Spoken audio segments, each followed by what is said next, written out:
roaming the earth, walking with blood-soaked feet. She challenged the whip, the gun, the knife. She challenged the fire, pulled from the bodies of slaves, made into laws, prisons, and courts.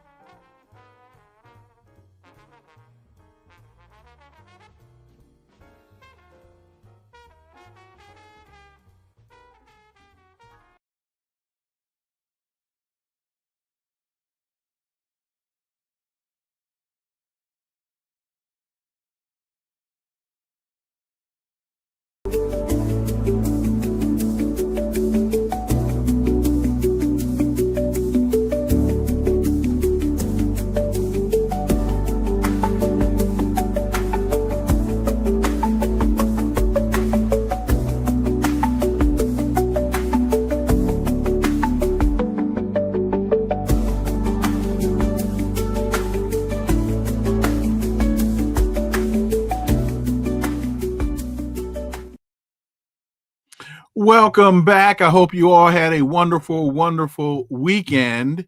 As we look at what's going on right now in Ethiopia, as it's being ruled by Abiy Ahmed, are things falling apart? And if so, is there any correlation between what's happening in Ethiopia and what's happening with the alliance of Sahel states? Let's connect some dots and find out.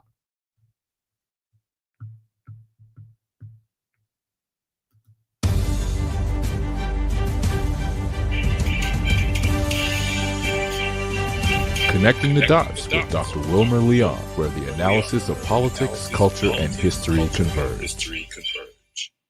Welcome to the Connecting the Dots podcast with Dr. Wilmer Leon, and I am Wilmer Leon. You know, with each show, my guests and I provide insight and analysis into current events and the broader historical context in which most of these events take place.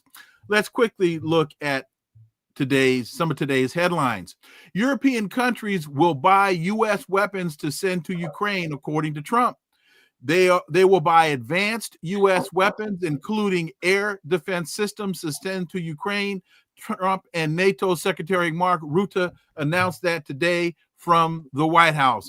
One has to wonder how much of all of this conflict is really centered around weapon sales. Israeli attacks in Gaza killed 117 Palestinians over a 24-hour period. Gaza's health ministry said earlier today that Israeli attacks killed 117 Palestinians and wounded 557 over the previous 24-hour period as relentless U.S.-backed Israeli strikes continue to pound the Gaza Strip. They also said that another 3 bodies were recovered from the rubble. Quote, a number of victims are still under the rubble and on the streets where ambulance and civil defense crews are unable to reach them at this time. And finally, the federal government is retreating from student lending. The federal government is retreating from its central role in financing higher education in the United States. Trump's big tax and spending law includes new restrictions on how much students can borrow and how much they can repay, how they repay. The provisions begin to reverse the government's near takeover of the $1.7 trillion student lending market over the past 6 decades. This means families are going to have to reassess how they pay for college. And it's likely, and I think this is the whole point behind the move, they're likely going to have to turn to private lenders, which typically charge higher rates. Of course, Donald Trump wants to provide his banksters with access to $1.7 trillion in lending. On today's episode, the issue before us is, in today's Ethiopia, are things falling apart? My guest today is an educator and historian who lived and reported from Eritrea from 2006 to 2021. At one time, he was the most widely published independent journalist on the continent. Thomas C. mountain as always. Thomas, welcome back. Thank you for having me back. So you write, quote, on one side of Addis Ababa is the ethnic Amhara Fano, F-A-N-O, patriot fighters. On the other side of Addis Ababa is the Oromo rebels. Being that these two ethnic groups, or nations really, are the two largest in Ethiopia, you can get an idea of just how desperate the situation the gangster regime of Abiy Ahmed finds itself in. Inflation is raging, with electricity rates having just doubled, with food shortages, runaway prices, and corruption ruling the roost. Thomas, what is going on right now on the ground in Addis Ababa as well as throughout Ethiopia? Well, since I wrote that article, it's been a few weeks now, the situation has accelerated in terms of the gains being made by the opposition to the Abiy Ahmed gangster regime. Just for example, just to break it down, what's really going on. There are four major armed groups in Ethiopia right now fighting a civil war. You have the government on one side, headed by this gangster Abiy Ahmed, Western backed gangster, UAE-backed gangster Abiy Ahmed. And the other side, you have the army of the Tigray People's Liberation Front, the TPLF, based in Tigray, which was at one time in war with the Abiy Ahmed government. And then you have the major fighters, the major force, the Amhara, ethnic Amhara nation, really, of Amhara fighters called Fano, or Patriots Army. And then there's, of course, lesser but still active, the Oromo Liberation Front, Oromo Liberation Army fighting the Abiy Ahmed government. So the Fano, the Amhara fighters, just since I wrote the article, they've kept about over 7,000 Ethiopian soldiers have surrendered to them. So, I mean, it's like things are falling apart even faster. Something like a dozen ethnic Amhara generals have either left or been forced out of the Ethiopian army because Abiy's worried about a coup. And the head of another major region in the country, the Afar region, the head of the special forces in Afar has taken 200 of his men and left the country and gone to Eritrea. So, I mean, it's like going from bad to worse for Abiy Ahmed. Now, he is Western supported. I mean, the IMF just gave him an emergency loan of about $260-some million. And, and the World Bank just approved $1.5 billion to prop him up. So, you know, the major creditors recently agreed to take a $3.5 billion haircut on their debt to Ethiopia's debt to them. So, I mean, you know, when's the last time you heard of an African country getting $3.5 billion in debt reduction? So historically, Ethiopia has always been the major debt reduction beneficiary, because what do they have? They have the major foreign currency earner is coffee. It's about $2.5 billion a year for a country of 110 million people. So, I mean, you know, I mean, the government budget is supposed to be $13 billion a year, and their income is like $4 billion. So, I mean, you know, they're basically being propped up with Western money.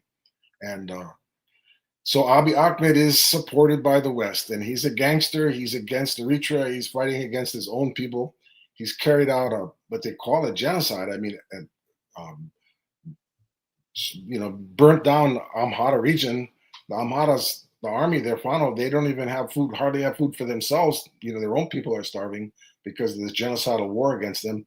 And they haven't even been able to feed the 7,000 soldiers that have come over to them in the last few weeks from the Ethiopian army. So they're sending these soldiers home to their villages and giving them some money and saying, you know, we can't feed you, but look, do the best you can. But I mean, it's like things are crumbling. I mean, what it really boils down to is in Ethiopia, political power grows from the barrel of a gun. And right now that power is being fought over across the country, with 75 or 80% of Ethiopia no longer under the government's control. And so what does this do, or how does this, from a practical perspective, manifest itself in the lives of the average Ethiopian? You write, it's not a good time to get seriously sick because all the doctors have gone on strike demanding enough salaries to survive on. All the teachers also have gone on strike, demanding wages that some of them were never received. So if the IMF is providing debt relief and other international financial forces are providing him, are still lending him money, how is this manifesting itself on the streets in Ethiopia? Well, the money isn't going to the people. It's basically going to pay for his army and for Abiy and his cronies to, feast off of. I mean, there's millions of people starving in Ethiopia. There's millions of displaced people in Ethiopia. I mean, Ethiopia has got this huge poverty problem, prices of with inflation because the shortage of foreign currency. I mean, Abiy's like, hanging on to all the dollars he can get. And so for businessmen to import anything, they need foreign currency and they can't get it from the central bank. So businesses are collapsing. People are losing their jobs. There's shortages of food. There's shortages of fuel. Major shortages of fuel makes it difficult to distribute what food's coming into the country out to the people that need it. So, as well as with all this instability from the wars that are raging in two major parts of the country, you got to understand. See, the Oromos, which is the largest nation in Ethiopia, they're actually the largest nation in Africa, and their language, the Oromo language, is the second most spoken language in Africa. They're like 55 million people. And then there's the second largest, the Amhara, maybe 35 million. So, then you've got others, the Somalis, maybe 10 million, and then Afars, maybe 7 or 8 million, Tigrayans, 8 million, and then a lot of other groups too. So Ethiopia has been it's a prison of nations. It's an empire. It's the only indigenous empire in Africa, imperial empire in Africa. The Makonnen and his ancestor Haile Selassie were the Abyssinians, which was the original name for Ethiopia before they changed it in the middle of the 20th century. And the Abyssinians were an Amhara-based ethnic group that used Italian-provided weapons, firearms, to conquer Ethiopia. The Oromos, the Amhara conquered the Oromos after many, many centuries. The Oromos had a very feared cavalry, and the cavalry, could appear out of nowhere from long distances and wipe out the enemy. And they were doing this against the Amhara over many centuries. The Amhara crushed the cavalry of the Oromos with their Italian machine guns. So they captured and brutalized the Oromos so badly that it actually qualifies as a genocide. African emperor of Ethiopia, Abyssinia, Menelik, killed about 5 million Oromos in this after he subjugated them. After the Amhara name for slave is the same as the Amhara name for Oromo. They call Oromos Gala, means slave. That's how the Abyssinians looked at the Amhara. That's how brutal this empire was. I mean, it matched anything the worst that the white man ever did in Africa. So, I mean, this is part of the big legend that's created about the Ethiopians or Abyssinians, that somehow they were never colonized, which is not true, and how they were like some, great African force that defeated the Italians and, saved Ethiopia. Well, the real history is a different story, and that the Ethiopian people today are paying for that history. The fact that the Ethiopian people are been so oppressed by a range of governments going back to the Makonnens and the Haile Selassies, and up to the Derg period where the Soviet Union is supporting the new government there, and then Abiy Ahmed, who replaced the TPLF in 2018. The TPLF came to power after the Derg was overthrown in 1991. So Abiy Ahmed replaced them in 2018.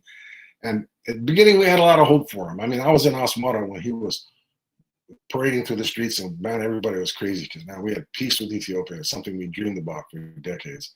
And he turned around and sold out to the United States and tried to secure his clique of gangsters in complete control of everything in Ethiopia. And it's just been a big disaster. And now they're in the middle of the civil war. And eventually, my opinion, you're going to see the Fano army capture the capital and, work something out with the Oromos and the other ethnic groups, the Somalis and other ethnic groups. We're hoping they'll arrange something like what's in the Sahel states, the 3 states. They're some sort of a coalition of nations, the Amhara, the Oromo, the Somalis, the Afar, and they have some cooperation. The difference between the Sahel states is they're pretty rich. I mean, they got gold and uranium and billions every year. And Ethiopia. Pardon? Before we get to the Sahel, talk about Sudan.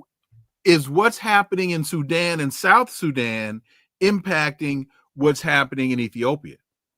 Well, the situation in Sudan is pretty grim still. I mean, the United Arab Emirates tried to have a coup d'etat, supported an attempted coup d'etat by the Rapid Support Forces headed by Hemeti a few years ago.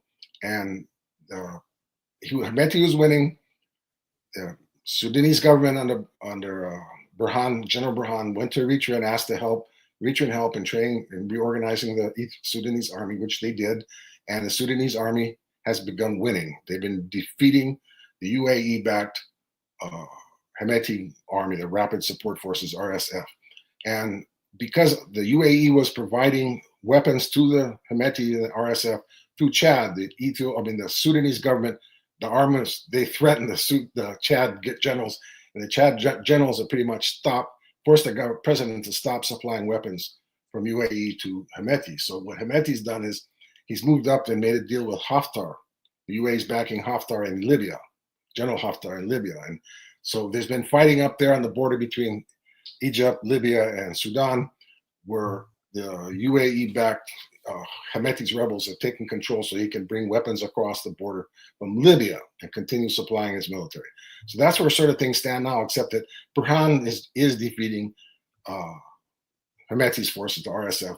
But because of all these drones and other weapons that they're getting, they're paying a price. It's, people are getting hammered. So the Sudanese people are really suffering and starving, but the tide has turned, and Sudan is headed towards an eventual victory against these rebel forces back to the UAE, and peace will be returning to Sudan. We can see the light at the end of the tunnel there.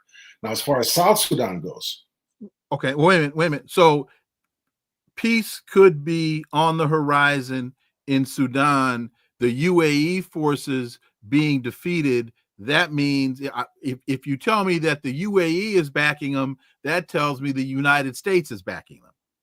Well, yeah, you could say that. UAE is sort of trying to want to have their own little empire in that part of the world. I mean, they're intervening in Somalia. They're supporting Abiy Ahmed in Ethiopia, and they tried to overthrow the government in Sudan. So and they're involved heavily in South Sudan as well.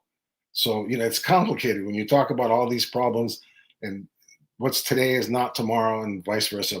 You can see the hand behind the scene, this evil Emirates. I mean, they're really evil, the things they've been doing in Horn of Africa. I mean, millions of people are dying and suffering because of what the Emirates have been up to.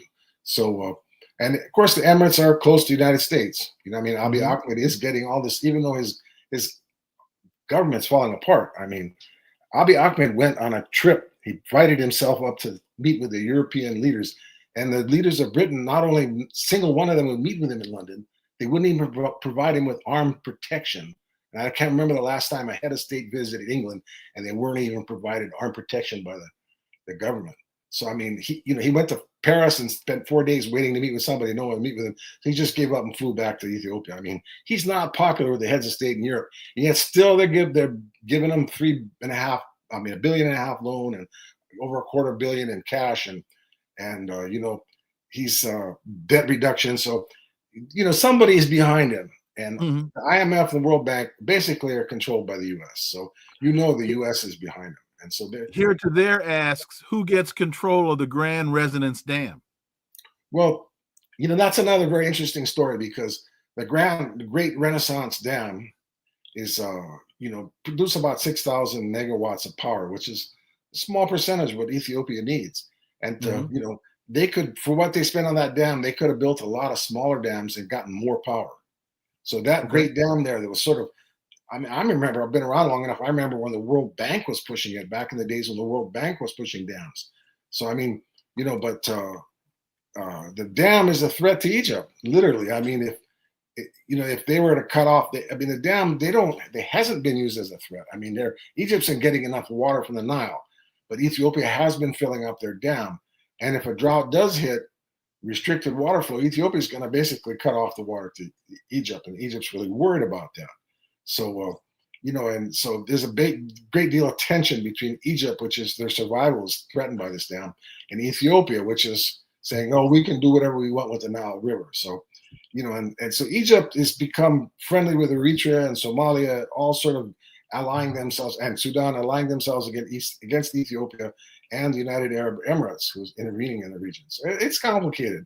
There's a lot of stuff going on, but the Nile Dam has been a sore spot. I mean, Donald Trump used to like to open his mouth about it, but that's another story there by itself.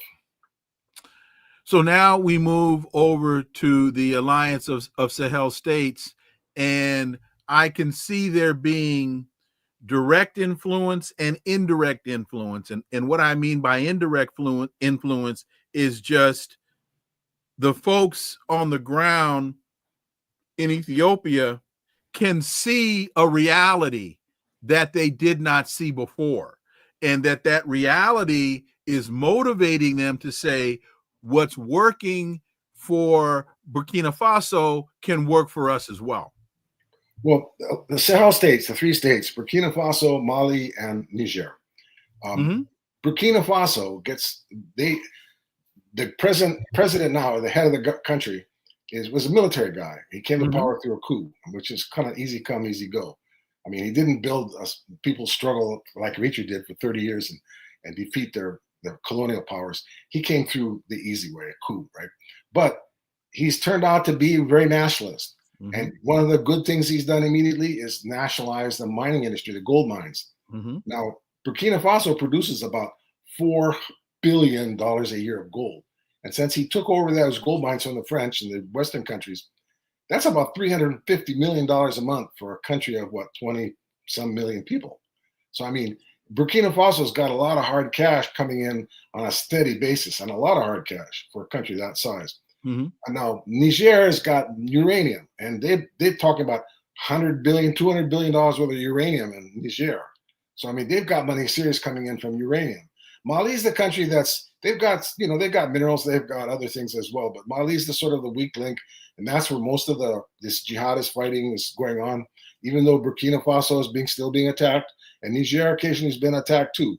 I mean, so it's not that stable in Niger, Burkina Faso, and Mali, especially in Mali. There's major insurrections, not only from the jihadists, but from the fighters in the Azawad, the Tuareg people from the Sahel Desert. So the situation is not that stable. I mean, for everybody to be getting all excited about the situation in Burkina Faso, it's good. It's good Burkina Faso is as a role model out there. They're one of the only countries that really nationalized the mines and took them all over. I mean, Zimbabwe didn't do that with the diamond mines. So, I mean, the Burkina Faso, is a role model, but the leader came on to power on the cheap through a coup, and there's been assassination attempts against him. And, he's got an officer corps that stayed loyal to him, and he's spending a lot of money on developing the country and building up the standard of living of the people, which is a very good sign.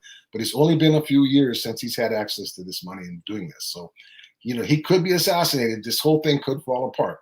It's a bit early for everybody to be saying this is the role model for Africa, especially when you have Eritrea, which fought for 30 years and has been independent for 34 years. I mean, over 60 years and surviving and growing. If Eritrea had the equivalent of what Burkina Faso's got in gold mine money or mineral money, Eritrea would have about $850 million a year. For a country of 5 million people. I want to be clear in that, because you've made this point a couple of times, that Traoré came to power through a coup, and you did mention he's a nationalist. Not all coups are the same. All right. So he didn't come to power via a coup d'etat as a puppet or an operative of the United States. He came, or France, United States. He came to power for the people of Burkina Faso, and so I think it's very, very important for people to understand not all coups are, my point is, not all coups are the same. And so even though Ethiopia does not have the same basis of wealth as Burkina Faso, the fact that they can control their government, that's really the point I was trying to get to in terms of the vision and the hope that they see on the horizon. Right. Well, and Muammar Gaddafi came to power through a coup in Libya in 1969. So, I mean, Muammar Gaddafi was a nationalist, and he was dedicated to improving the lives of his people. I mean, when Muammar Gaddafi came to power, most of Libyans were nomads. I mean, and when he was deposed by murdered by the Western gangsters, Libya was the highest standard of living in Africa and the envy of even the Arab world. So, coming to power a coup, it's a shortcut, and it can easy come, easy go. I mean, you can come into power quickly and you can be deposed quickly. Even though you're a good guy, doesn't mean you're going to keep power. And the history of most coups in Africa, were against good guys, and bad guys came to power. But even good guys came to power through coups and didn't last. So, like I say, it's good to keep, an eye on this, what's going on in Burkina Faso. Ethiopia definitely is watching, because they're in a prison house of nations that are looking like they're going to be independent. And they're looking at, these Sahel alliance as a way maybe we can stick together like that. So we're hoping, I don't know, this is all speculation, but it's interesting. I even read a while ago that that Botswana was also meeting with Traore, and I think Traore went to Botswana, and Botswana allowed him to bring his firearms into the country, which is, if I understood this correctly, Botswana usually doesn't allow people to do that. Yeah, well, it's Botswana is one of the 3 countries in Africa that hasn't taken any money from the IMF, but there's like 500,000 people, Africans in Botswana, and they got this big diamond business. So I mean, they're rich. They never had to go get money from the World Bank and the IMF. Just like Libya had all this oil, they were rich. They never had to get money from the World Bank and IMF. Eritrea never had anything. As a matter of fact, they had less than nothing. And so, but Eritrea has never taken any money from the World Bank or IMF. So that's the 3 role models. And Botswana it's interesting, but it's a small country. I mean, it's like, it's good to make alliances, but strategically, they're not really any significance. Well, I would push back on that a bit to say, and also to your point about the coup, is that when you come to power through that manner, you want all the friends you can get, no matter where they are or how big or how little. You want all the friends you can get. Well, I've heard people say, but I've never seen any actual evidence that Sahel states are looking to Eritrea for a role model. They were hoping that they do, because I mean, they're getting hammered by climate disaster, just like Eritrea has been hammered. Eritrea has become at the forefront of water conservation, building dams and microdams and irrigating the land so they can feed themselves. And these Sahel states are getting hammered by the same droughts because Eritrea is as part of the Sahel. And, but I haven't seen any evidence of this. And I'm hoping that, because there is cultural problems there. The Eritreans are on the Italians and the British, and the Sahel states were the French. The Western language they spoke in the Sahel was the French, and the language in Eritrea is more English. So, Western language, right? So, there's a lot of, hopefully the Sahel states will look at Eritrea and say, hey, look what they've been through. What can we learn from them? And they'll start cooperating. But the problem is I haven't seen any evidence of that. So, I'm hoping that Traore and these guys look and say, hey, look, this is a brilliant general. President Isaias Afwerki won some of the major battles if not the major battles in Africa in the 20th century. And, he resisted imperialism since then and developed this country in spite of all this climate disaster and invasions and sanctions and all these other threats, basically without any big income, foreign currency generator. Now the Eritrean mining industry is starting to pick up. And Eritrea is going to be, in the next 5 years, you're going to see a significant chunk of hard currency coming in. And you're going to see them catching up, not catching up, but developing rapidly like Burkina Faso is. I mean, $350 million a month can build a lot of infrastructure, and Burkina Faso is doing it. So that's a really bright spot in Africa. And I'll make one more point on this, and then we'll move on. The other thing that got my attention about the conversations between Burkina Faso and Botswana is that they were taking place at the same time as discussions with Burkina Faso and Senegal. So it seemed at the time, it seemed as though there was momentum being created on the West Coast and I guess that's the East Coast as well. Well, Senegal, in many ways, similar to the Ivory Coast, Cote d'Ivoire. Mm-hmm. They're still, Cote d'Ivoire has got French military bases in Cote d'Ivoire. And so reaching out to them is going to be tough for a country like Burkina Faso or the Sahel states. And Senegal, of course, is one of their immediate neighbors. But, I think they've kicked the French out. There may be still some French there, but it doesn't mean that the government's independent of the French yet. They got a new president, and he is talking about things, but the French pretty much kind of dominate their economy. So he hasn't nationalized all the French assets like Burkina Faso and the Sahel states have done. So, they're reaching out. It's good. They have to reach out. You Africans have to get together and start working to face their common enemy. But, on the other hand, most of these African presidents are compradors. They're like under the payroll. They're bought and sold. So, they rule through bought, stolen, or rigged elections. And I think that's that's how the West controls Africa. So Senegal just went through one of those. So far, Traoré hasn't fallen into that trap, and that's very encouraging.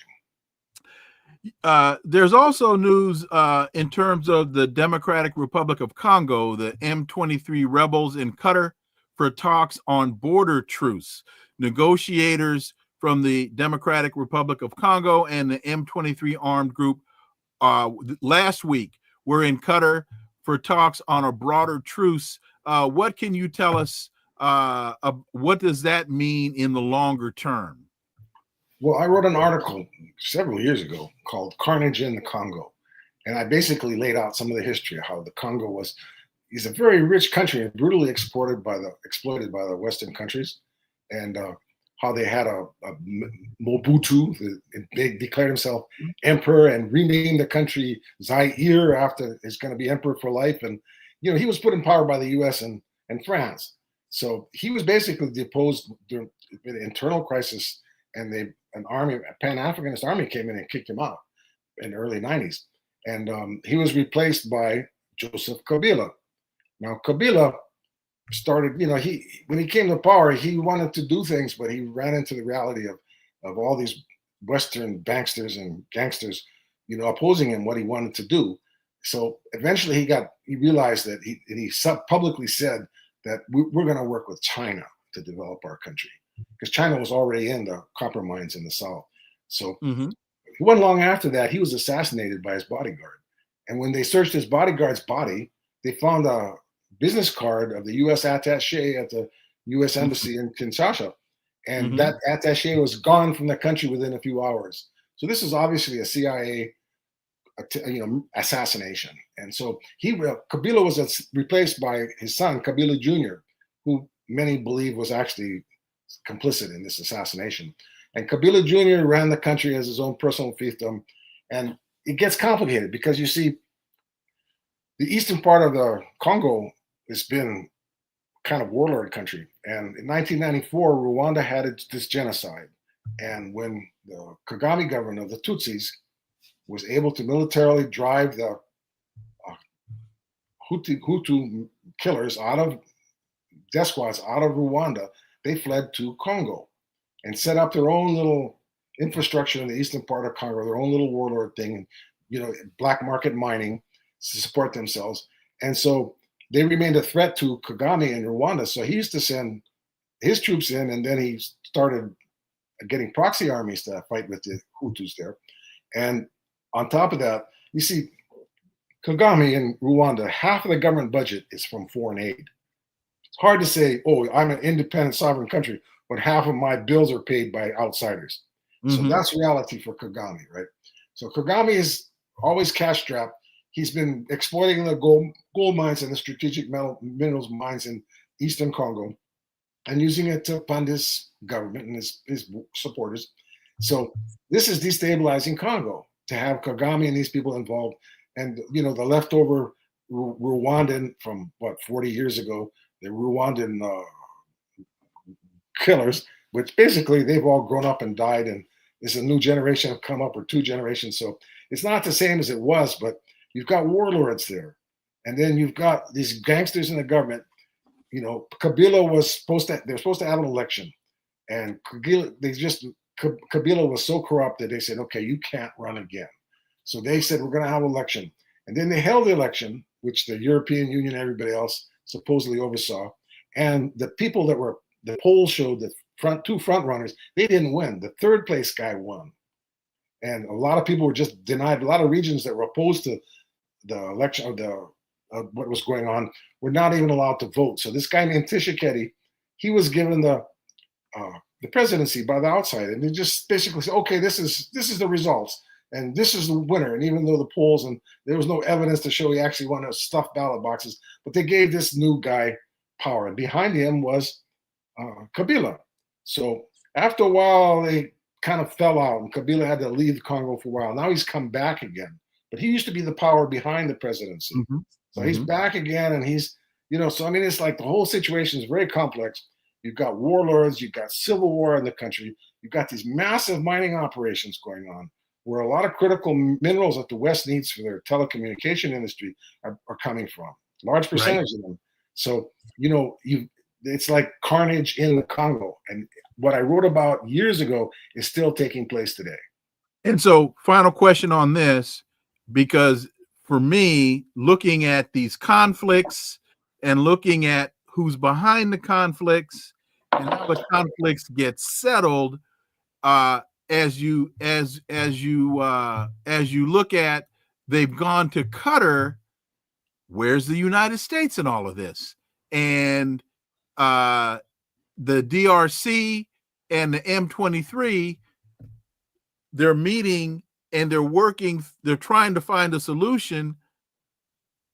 Whose interests are truly being served in these negotiations?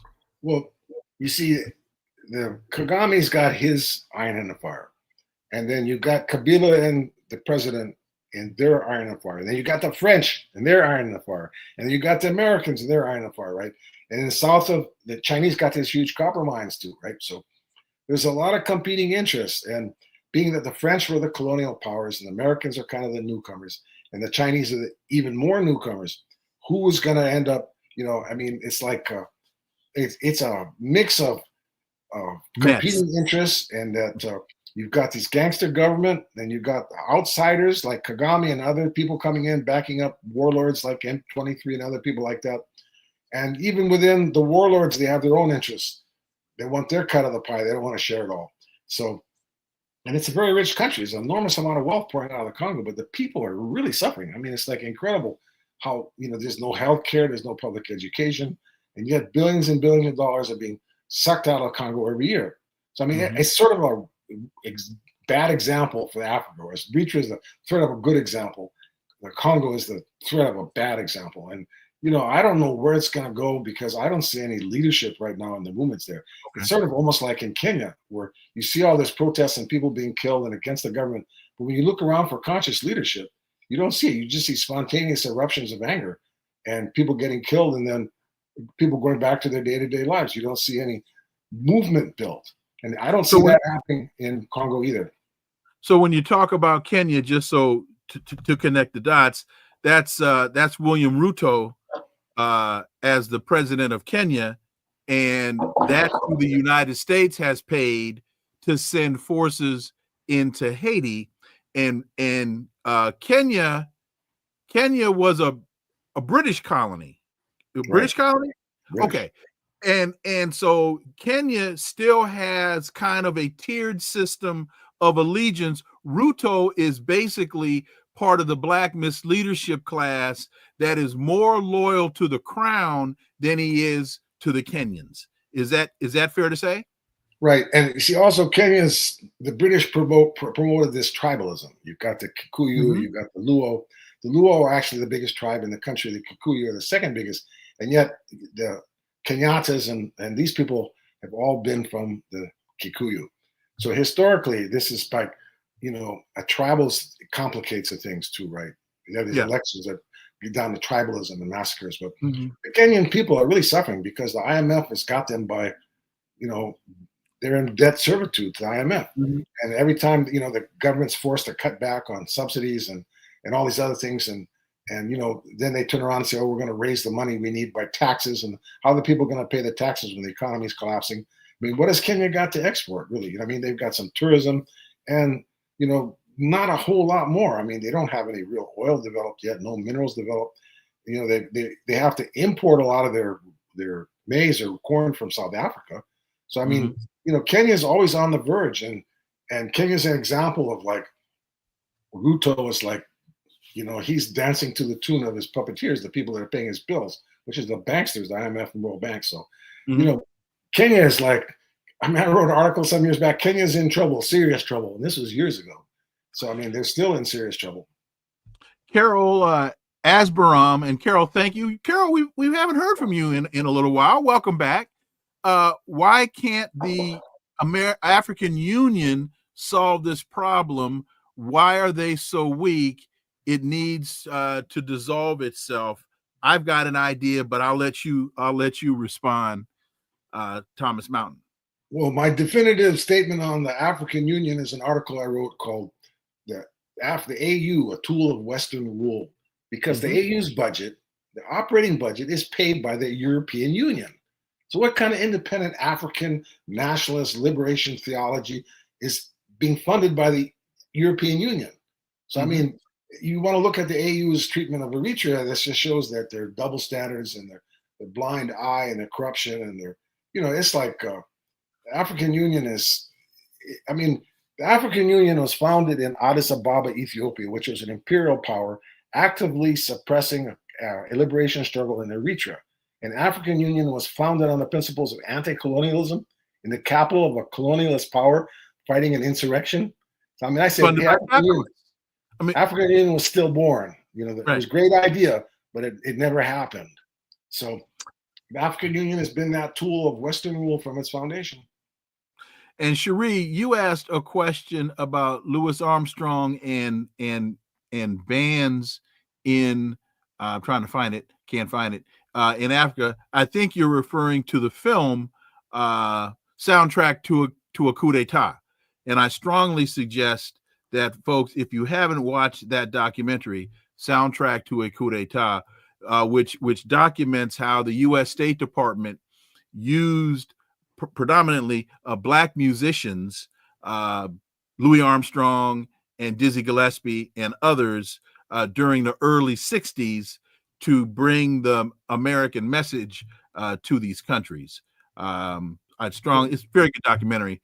The State Department had probably Trump just cut it all, but they have a program where they bring Black American musicians, or used to, into Africa to tour. I did a show with Junior Wells in 1996, and he and Buddy Guy were regulars tours through Africa, funded by the U.S. State Department. It was a steady gig. Louis Armstrong, Buddy Guy, Junior Wells, all these bands used to go and tour Africa to show the wonders of American civilization. Middle East Eye reports, quote, "I've hit a nerve. Francesca Albanese defiant in face of Trump sanctions. The UN Special Rapporteur on Palestine reacts to latest sanctions imposed by the U.S. government over her latest report denouncing Israel's, quote, economy of genocide, end quote." The UN Special Rapporteur, Francesca Albanese, is doing her job.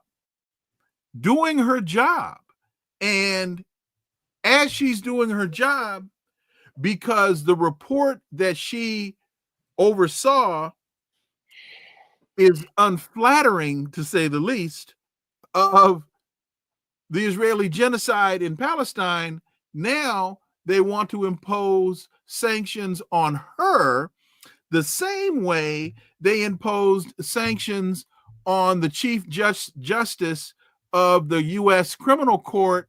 The International Criminal Court, yeah. International Criminal Court, whose name Ben Sauda, Justice Ben Sauda, Thomas Mountain. Well, you know, the 110 million elephant in this Palestinian genocide is Egypt. And so they have been sitting on their hands, not doing anything while the Palestinians are being massacred right next door. So this has been infuriating, not just the Egyptian people, but the Egyptian military, because Israel's been their historic enemy. So Alistair Crook, who knows what he's talking about, has reported that within the Egyptian military, there's serious discontent over al-Sisi's sitting back and doing nothing about the Palestinians. And now Israel's come out and announced that they're going to be driving the Palestinians out of Gaza into Egypt. Basically, that's what they've said. And that means millions of Palestinians are going to get driven into Egypt.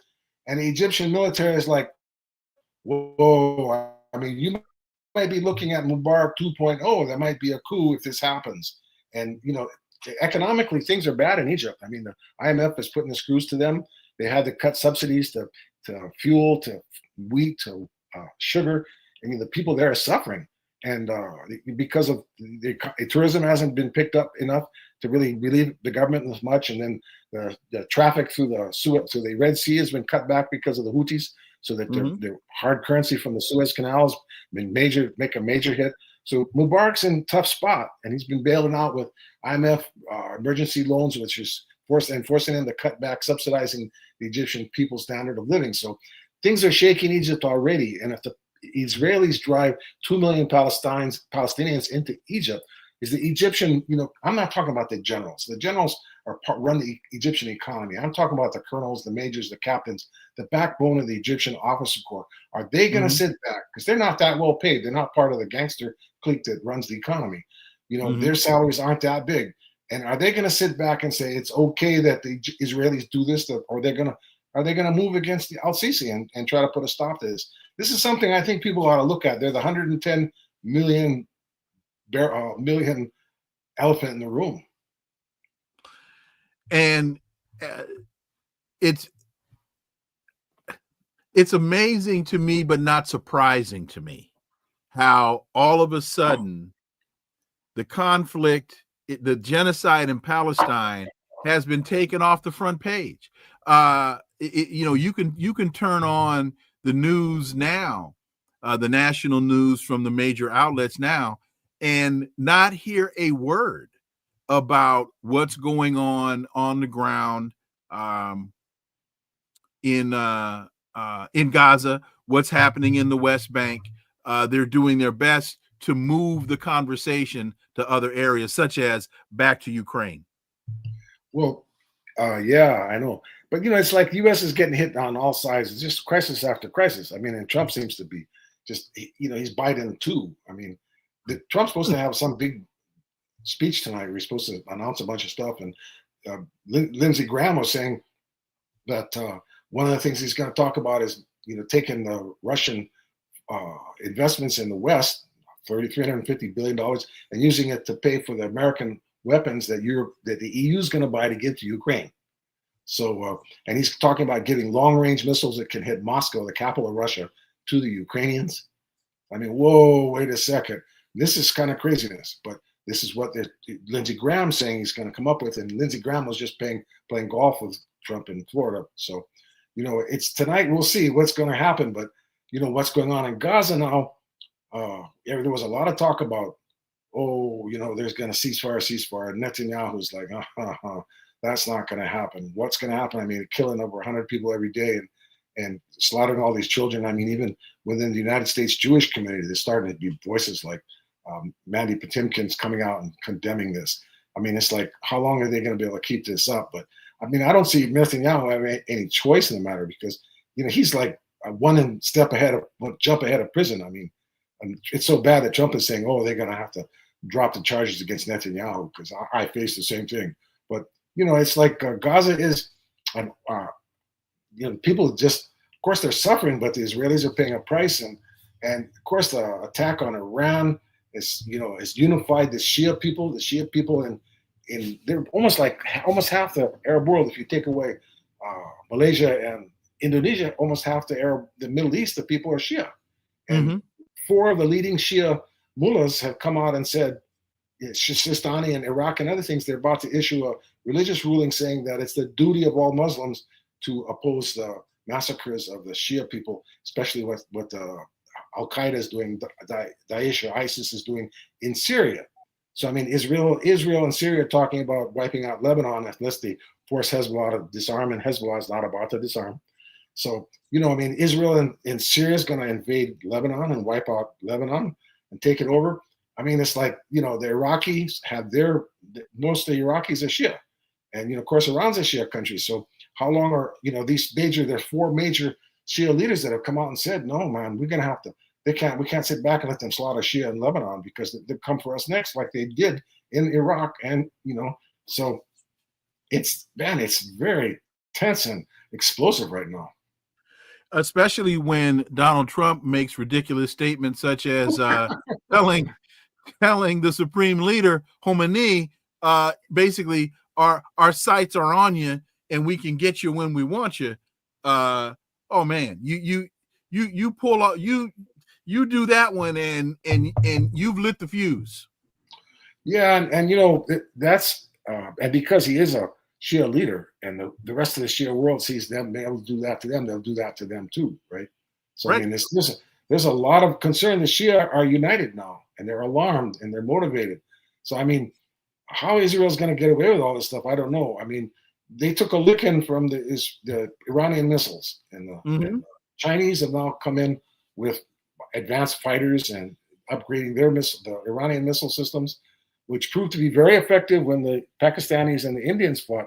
The Indians lost a lot of their French planes, and the Pakistanis sort of won that skirmish. So, I mean, and this is the systems that Iran's importing from China as we speak and training their people and getting ready for the next round of Israel. Now, this first round, the Israelis caught Iran by surprise. The second round, they won't. So, I mean, Israel took a beating, and I don't see how the Americans can't even produce enough missiles to provide for Ukraine, and Israel is like demanding that they give them all the missiles, these anti-aircraft missiles, which are very complex and expensive and time-consuming to produce. So, you know what? The whole region is like up in arms. I mean, it's sort of like, oh, Ethiopia, you got a civil war and everybody's fighting, and you know what I mean. But whoa, and the rest of the region is like right on the verge, like throwing a match in a tank of gasoline. Well, I call it smoking at the gas station. Right. They're while they're filling their tanks, they're sitting there smoking at the gas station, and that's never ever a good idea. Thomas C. Mountain, what are you working on now? What's the next piece that we can expect to see from you? Well, actually, this Ethiopia, political power grows from the barrel of a gun, because the situation militarily is developing so rapidly there. I mean, in the last few weeks, 7,000 soldiers surrendered to the rebels. You know, that's like, whoa, you didn't see that in the Western media. And the Western governments are supporting Ethiopia still. So, I mean, if you read the Western media, oh, this government's saying, we're going to do this with Ethiopia, we're going to have this kind of economic development, we're going to invest this kind, and all of this, the government's about to fall. They're like the Prime Minister of Ethiopia, the gangster Abiy Ahmed, is literally the mayor of the capital, Addis Ababa. That's it. The rest of the country is out of his control. Okay, so I mean, it's how long he's going to last. It seems to be accelerating. I thought he'd last a bit longer than it seems like, but we'll see. I mean, when that goes down, we're going to see some major shakeup in Africa. We're going to have a birth of new nations in Africa: the Oromos, the Afars, the Amharas, the Tigrayans, the Somalis, the Ogadenis. These are the people. Whoa! All of a sudden, you're going to see a bunch of new nations in Africa, and this is where things are headed. That's one thing. And on the other hand, the light at the end of the tunnel is, there's a saying in the Horn of East Africa: all roads to peace in East Africa run through Asmara, Eritrea. That the Eritreans, the one stable, developing country in the region, is able and willing, and it's got a brilliant president that's got a history of doing this, of being able to negotiate a new Ethiopia, a new regional coalition of governments. I don't know what their plan is, but I know that Eritrea is proactive, and they've been working on this for a long time. I know they've been supporting the Fano fighters for a long time, since the TPLF started the genocide in Amhara. Eritrea was helping Fano.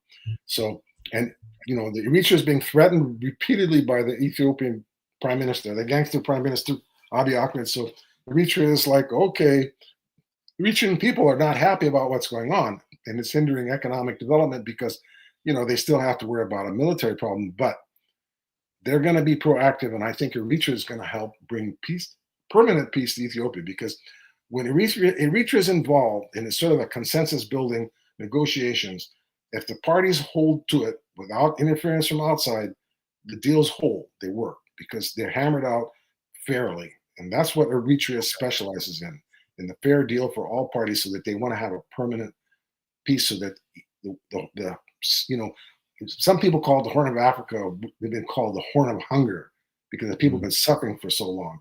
Now we can bring peace to that region. We can start cooperating, developing that region, and preparing for climate disaster, because the Sahel states stretch all the way into Eritrea and into northern Ethiopia. And this climate disaster is coming. It's already hit. The canary in the coal mine has been the Sahel, going all the way back to 73, 74. That We Are the World with Michael Jackson was the Sahel famine. That was half of that was Ethiopia, half of that was Eritreans. That's the canary in the coal mine is the Sahel. The first place to show the effects of climate disaster is the Sahel. And the Sahel is going to get hammered. And there's a lot of work to do. And so, they need peace. They need unity. And just for the survival of the people. Thomas C. Mountain, as always, thank you so much for your time. Greatly, greatly appreciate that analysis. And we look forward to having you back. Thanks for having me. Good to be back. All right, folks. And thank you all so much for taking your time and making your contributions and listening to the Connecting the Dots podcast with me, Dr. Wilmer Leon. New episode tomorrow. And I'm sorry, I'm drawing a blank on the guest name. We're going to be talking about nuclear weapons again tomorrow. Also, in fact, let me see. Give me a second. I might be able to pull this up because I'm not trying to disrespect anybody. It's just bad memory on my part. There we go. Melissa Park, Executive Director of the International Campaign to Abolish Nuclear Weapons. Melissa Park will join us tomorrow. Executive Director of the International Campaign to Abolish Nuclear Weapons, or ICAN is the name of the organization. So there we go.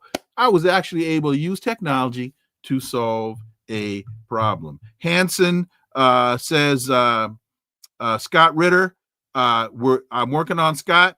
Ramplesense, Dan Kovalik. Dan might be with us.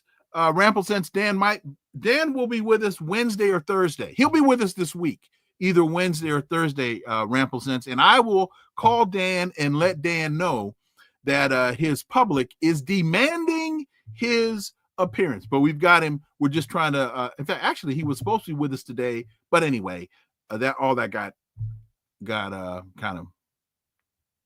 of worked through. So, Cherie, thank you. Thomas Mountain, you're more than welcome. And so we're going to get Dan back later this week. So back to what I was saying. And what was I saying? I was saying thank you all very much that tomorrow Melissa Park will be with us. Please follow and subscribe, leave a review, share the show. Follow us on social media, trying to hit that 10,000 number. And we can only hit that 10,000 number. And folks, that number is incredibly significant as it relates to the algorithms of YouTube. So it's not just my ego saying, oh, when I hit 10,000, all of a sudden I'll be dancing in the front yard, because that it means a lot as it relates to the power of the show in terms of the algorithm of YouTube. That's why we're pressing on that 10,000 number. And so remember, this is where the analysis of politics, culture, and history converge. Talk without analysis is just chatter. And we don't chatter here on Connecting the Dots. Why? Because we're a rhetoric-free podcast. See y'all tomorrow. Until then, I am Dr. Wilmer Leon. Have a blessed remainder of your day. Peace. I'm out.